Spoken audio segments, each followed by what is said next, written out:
गंगा गंगेति यो ब्रूयात् योजनानां सतैरपि। गंगा गंगा ऐसा कोई 100 योजन दूर से भी कहे, क्या कहे? गंगा गंगेति यो ब्रूयात्। 100 योजन दूर से भी कोई ये कहे गंगा गंगा। योजनानां सतैरपि मुच्यते सर्व पापेभ्यो विष्णुलोके महीयते। 100 योजन दूर से भी यदि कोई गंगा गंगा कह करके मां भगवती गंगा को पुकारे तो वह भी समस्त पापों से मुक्त होकर के विष्णु लोक को प्राप्त करता है। ऐसी महिमा है गंगा जी की। कितने योजन? 100 योजन दूर से भी यदि कोई गंगा जी को पुकारे तो गंगा जी उसे भी मुक्त करती है।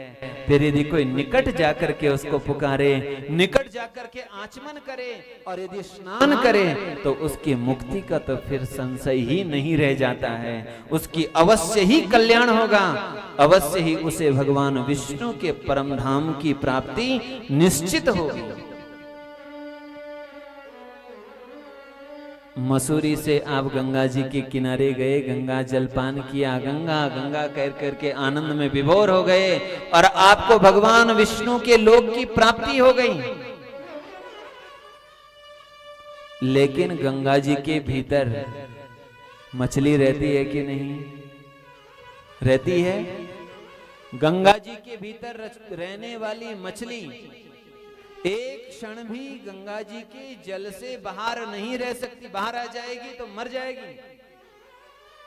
सदा गंगा जी के जल के भीतर रहने वाली वह मछली, क्या आपने कभी सुना किसी शास्त्र से, किसी से कि फलानी मछली गंगा जी के भीतर रहती थी और मुक्त हो गई? ऐसा सुना? गंगा जी के भीतर रहने वाली मछली जो सदा गंगा जी के ही भीतर रहती है, वह मछली मुक्त नहीं होती है। क्यों? क्योंकि उस मछली को गंगा जी के जल का महत्व मालूम नहीं है, गंगा जी के जल की महिमा मालूम नहीं है। कल्याण तो उसी का होता है जिसे गंगा जी का महत्व मालूम हो। मानो तो गंगा मां है, न मानो तो बहता पानी। जो गंगा जी के महिमा को जानता है और गंगा जी के महिमा को जान करके जो गंगा जी का नाम लेता है वह भगवान विष्णु के लोक को जाता है।